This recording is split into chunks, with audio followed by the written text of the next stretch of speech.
Topic is management of lab resources. Lab resources के management के अंदर तीन चीजें हैं. एक, हम टाइम को कैसे मैनेज करते हैं, स्पेस को, और जो हमारे पास इक्विपमेंट्स या सप्लाईज होती हैं उनको मैनेज कैसे किया जाता है. इसके अलावा मैनेजमेंट ऑफ लैब रिसोर्सेज के अंदर ये भी जरूरी होता है कि आप जब लैब का काम कर रहे हो तो उसके अंदर फ्लो कितना है, स्मूथ फ्लो कितना है. अब अगर हम बात करें मैनेजमेंट ऑफ टाइम, जानते हैं टाइम की मैनेजमेंट जो है that is most important, to precious. एक दफा जब वक्त गुजर गया उसे दोबारा नहीं आना. इसे स्टोर नहीं किया जा सकता, इसे परचेज नहीं किया जा सकता, इसे जस्ट मेंटेन किया जा सकता है. तो टाइम को मैनेज कैसे करना है, हमने शेड्यूल के जरिए से, टाइम टेबल के जरिए से, रोस्टर्स और प्रोग्राम्स के जरिए से.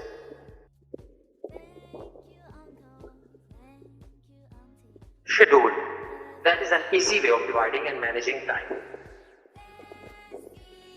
सबसे अच्छा तरीका, आसान तरीका कह सकते हैं कि हम अपने टाइम को डिवाइड कर लें, और उन्हें आसान तरीका कह सकते हैं कि हम अपने टाइम को डिवाइड कर लें और उन्हें अपने रूटीन के अंदर लेके अपनी जो एक्टिविटीज हैं रिपीट करें उस शेड्यूल के अंदर. यानी कि डेली बेसिस के अंदर आपने ये काम करना है, या वीकली बेसिस के अंदर करना है, या मंथली बेसिस के अंदर करना है, इसको आप शेड्यूल करते हैं. For the laboratory of an average general hospital, an amazing number of schedules are planned to provide personnel and service for regular work days, weekends, evenings and holidays. किसी भी हॉस्पिटल में लेबोरेटरी के जितना भी काम किया जा रहा होता है उसमें तमाम चीजों को शेड्यूल किया गया होता है, उनको प्लान किया गया होता है. दिनों के ऊपर, हफ्तों के ऊपर, वीकेंड्स के ऊपर, इवनिंग्स हैं, हॉलीडेज हैं, तमाम चीजों का शेड्यूल बना दिया जाता है. इसके अलावा जो एडिशनल प्लान्स होते हैं उसमें प्रोविजंस की जरूरत होती है कि हम देखें कि एनुअल लीव्स कौन सी आ रही हैं, उसके लिए फिर अलग से प्लान किया जाता है. कोई डिजास्टर के हवाले से प्लान हो, स्पेशल कोई प्रोसीजर्स हों उनके लिए. Next one is a time table.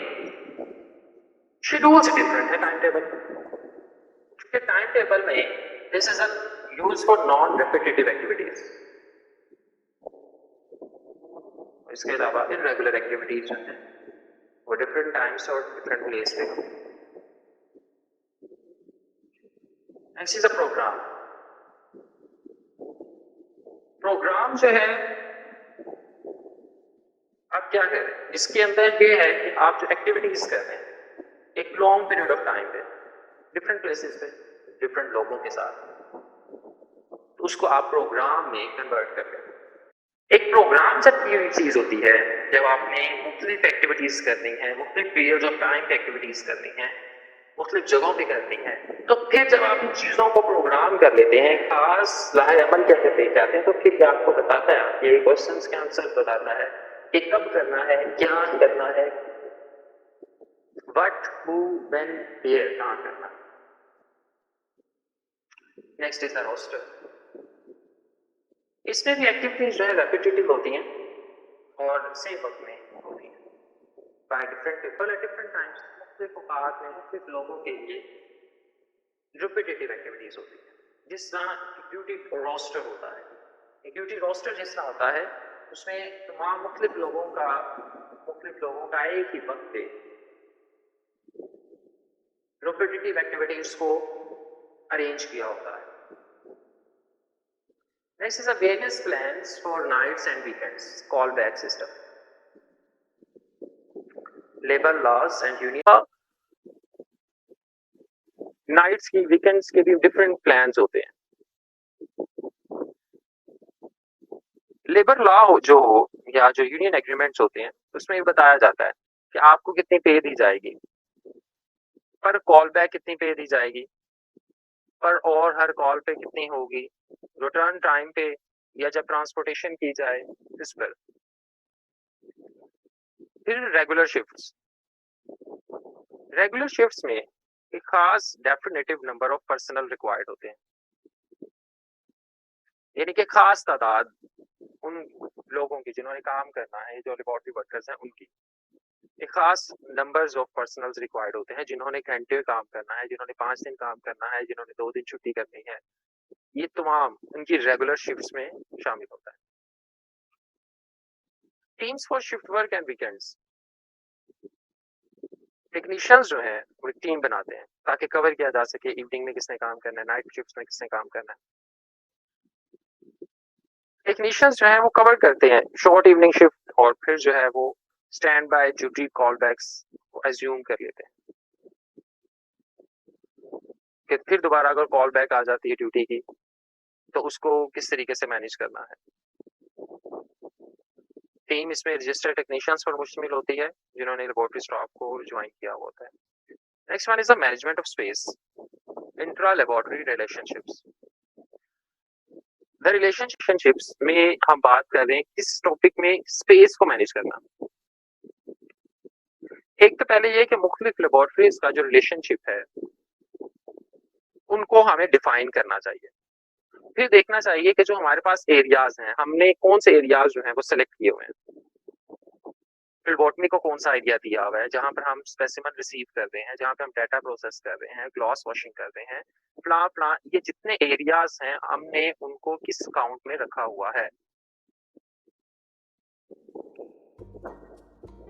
Workable arrangement होना चाहिए कि भी इस तरीके से अरेंजमेंट हुआ हो कि उस पर काम आसानी से किया जा सके, वर्क आसानी से किया जा सके कि हम स्पेसिमेन को रिसीव कहाँ पे कर रहे हैं, ये ना हो एक छोटा सा कमरा है, स्पेसिमेन भी वहाँ पे रिसीव हो रहा है, प्रोसेस भी वहाँ पे किया जा रहा है, टेस्ट भी वहाँ पे ही हो रहा है, रिपोर्टिंग भी वहाँ पे की जा रही है। तो ऐसा नहीं होना चाहिए। अरेंजमेंट इस तरीके से होनी चाहिए जहाँ पर वर्क करना आसान हो। तो इसलिए अपनी स्पेस को मैनेज करना जरूरी होता है।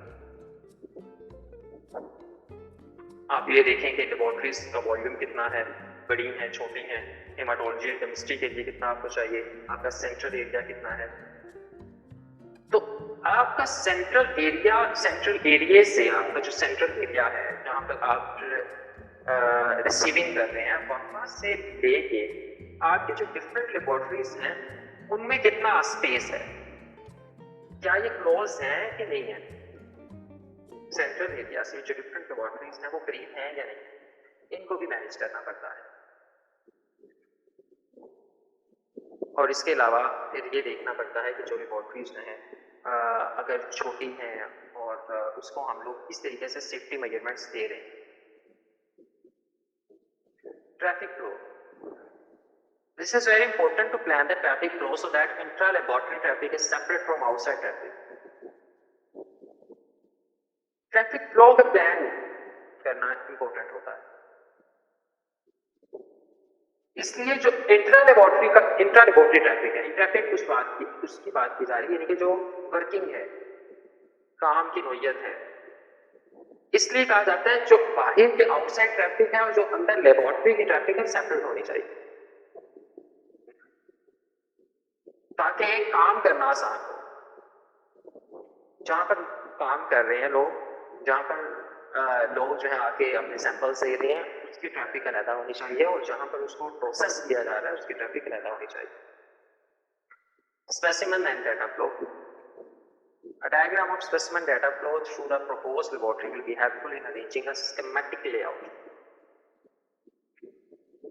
स्पेसिमेन और डाटा फ्लो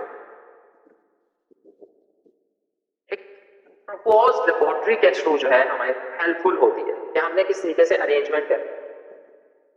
क्वेश्चन जो कंसिडर किए जाते हैं ये कि तमाम के तमाम जो स्पेसिमेंस हैं कम टू क्या वो सेंट्रल प्रोसेसिंग एरिया से आ रहे हैं या इंडिविजुअल जो किसी लेबोरेटरी सेक्शन से आ रहे हैं, क्या प्री एनालिटिक को जो प्रोसेसिंग है या स्पेसिमेन को जो स्टोर करना होता है ये सेंट्रल एरिया में हो रहा है या लेबोरेटरी के अंदर हो रहा है। क्या जो इमरजेंसी स्पेसिमेंस हैं या रूटीन के जो स्पेसिमेंस हैं उनको एक ही मेथड्स पे देखा जा रहा है। तो इस वजह से आप इनको अरेंज करते हैं स्पेसिमेन और data flow. Next, organizing patient flow. Outpatients, these are usually sent to the lab with their requisition form. In health centers that do not use lab requisition forms, lab requests should be written on a separate piece of paper to avoid the clinical notes becoming contaminated in the lab.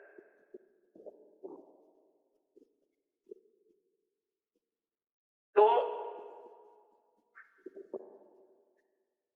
आउटपेशेंट्स हैं वो lab को दिए जाते हैं, lab की तरफ भेजे जाते हैं उनके रिक्विजिशन फॉर्म के साथ। बस सेंटर्स जो है लैब रिक्विजिशन फॉर्म्स की जरूरत नहीं होती, लैब रिक्वेस्ट जो है वो रिटन फॉर्म में दे देते हैं क्लास पेपर के ऊपर। और इसके अलावा अक्सर आपने देखा होगा कि वो कोई ना कोई जो है वो डॉक्टर्स रेकमेंड कर देते हैं कि आप लैब से ये टेस्ट करवाएं, या किसी लैब को रिक्वेस्ट कर देते हैं कि इसको इतना जो है वो आप इतनी इसको लेस कर दें। Specimens are collected in the laboratory. Patients are given instructions to bring specimen directly to the laboratory. Laboratory में जो स्पेसिमेन कलेक्ट किया जाता है या फिर पेशेंट से जो लिया जा रहा होता है उन्हें कहा जाता है कि आप डायरेक्टली जो है वो स्पेसिमेन लेबोरेटरी से लाएं। Patients either wait for the results told when to return to collect them. Patients take their own results back to the clinician. Patient जो है वो रिजल्ट का वेट करेगा, जब भी डाटा वो अपना सैंपल कलेक्ट करके देगा और जब उसका सैंपल कलेक्ट किया जाएगा तो फिर रिजल्ट का वेट करेगा। तो उसे बताना चाहिए कि आपका रिजल्ट इतनी देर तक आ जाएगा या आपकी जो रिपोर्ट्स हैं इतनी देर तक आ जाएगी। तो this is the organising patient flow. आप पेशेंट के फ्लो को किस तरह ऑर्गेनाइज करते हैं? आपके पास अगर आउट पेशेंट्स आ रहे हैं तो आप आउट पेशेंट को किस तरह जो है वो मैनेज करते हैं, उनको ऑर्गेनाइज करते हैं। आपके पास जो है वो पेशेंट जो है वो डायरेक्टली स्पेसिमेन लेके आ रहा है, आप डायरेक्टली जो है वो या तो आप लैब के अंदर उसका सैंपल ले रहे हैं, क्या कर रहे हैं, उसको ऑर्गेनाइज करना। फिर in patients in health centres they do not use lab requisition form, lab request should be written on a separate piece of paper. His stool or urine samples जो हैं that are collected by the nursing staff and taken to lab. फिर है blood samples are collected on ward unless the patient is well enough to walk to the laboratory. Blood samples जो है वो ward में collect करें, यहाँ तक कि ये ना हो कि वो patient जो है वो खुद walk करके laboratory तक आए, वहाँ पर ward में जो है samples वगैरह collect करके और फिर आगे जो है lab में भेज दें। इसी तरह स्टूल और यूरिन सैंपल्स भी हैं, तो ये भी जो है वो अगर स्टाफ मौजूद है हॉस्पिटल के अंदर तो वहां से कलेक्ट करे और फिर बाद में लैब में ले आए। फिर इमरजेंसीज में our health staff must be prepared to attend to patients. अगर पेशेंट जो है वो लैब में नहीं जा सकता तो ये लैब स्टाफ के लिए जरूरी है कि वो पेशेंट का सैंपल ले और खुद जो है वो जाके दे के आए। Management of supplies and equipments that are expendable and non expendable. Expendable मतलब mean consumable. Materials that are used until exhausted are expendable items and may include matches, cotton wool, laboratory stains, syringes, glassware. इसके अलावा non expendable जो कि instruments हैं जो काफी सालों तक चलते रहते हैं। एक्सपेंडेबल मतलब एक दफा यूज हो गए तो बाद में यूज नहीं कर सकते। नॉन एक्सपेंडेबल जो काफी अरसे या काफी सालों तक यूज होते रहते हैं, उनकी मेंटेनेंस वगैरह जरूरी होती है। Procedures in the management of laboratory items: ordering, storing, issuing, controlling and maintaining. Laboratory items को मैनेज करने के लिए कौन से आइटम्स की जरूरत होती है? ऑर्डर करना। लैब आइटम्स कितने चाहिए? स्टोर से, सप्लायर्स और मैन्युफैक्चरर से उनकी ऑर्डरिंग करना, इनका रिकॉर्ड बनाना, लेबल करना, स्टोर रूम में इनको रखना, स्टॉक स्टोर करना, dispensing items to users, dispense करना, इशू करना यूजर्स के लिए। और इसके अलावा कंट्रोलिंग एंड मेंटेनिंग में this includes controlling expendable items and maintaining the repairing equipment and instruments. First one is ordering lab items. सिर्फ और सिर्फ जो सीनियर स्टाफ्स हैं उनको ऑथराइज होना चाहिए कि वो लैब आइटम्स को ऑर्डर करें। इससे पहले कि स्टॉक जो है वो खत्म हो जाए, लेबोरेटरी जो सप्लाईज हैं वो ऑर्डर रेगुलरली बेसिस पे कर देनी चाहिए। हमें हर आइटम की प्राइसेस को चेक करना चाहिए ऑर्डर करने से पहले, ताकि हमें लैब्स की एक्सपेंडिचर्स का पता चल सके कि वो हमारे बजट से आउट तो नहीं हो रही। इसके लिए इक्विपमेंट ऑर्डर करने के लिए फॉलोइंग स्किल्स हैं। एक तो ये कि हमारे पास रेलेवेंट और क्लियर स्पेसिफिकेशंस के साथ लिस्ट रिक्वायर होनी चाहिए। इसके अलावा रिक्वायरमेंट्स बैलेंस करें कि हमारे पास अवेलेबल रिसोर्सेज कौन से हैं और कॉस्ट एस्टिमेशन निकालें। इसके अलावा आइटम्स की जो लिस्ट है वो निकालें और एक कंप्लीट ऑर्डर एक्विजिशन फॉर्म पे वो निकालें। एक वेल ऑर्गेनाइज्ड रिपोर्ट भी होती है, वो हर 3 मंथ तक जो है वो सप्लाई देती है, ऑर्डर देती है, चेक करती है, स्टॉक पार्ट्स वगैरह अनडावन चेक करती है। अगर हम केमिकल्स की बात करें तो 3 मंथ्स पीरियड में क्वांटिटी को चेक किया जाता है, उसका ऑर्डर दिया जा रहा होता है और देखा जा रहा होता है कि किस तरह कौन सी चीज कम हो रही है, कौन सी ज्यादा हो रही है। Next is the storing equipment.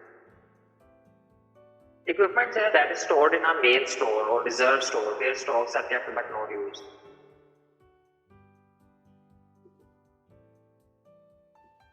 Equipment को सबसे पहले मेन स्टोर पे स्टोर करना चाहिए, जहां स्टॉक्स रखे जाते हैं बट नॉट यूज नहीं किए जाते। इसके लिए हमारे पास रिकॉर्ड बुक होनी चाहिए रिसेप्शन की और आर्टिकल्स को इशू करने की। Next is the issuing equipment, controlling and maintaining equipment.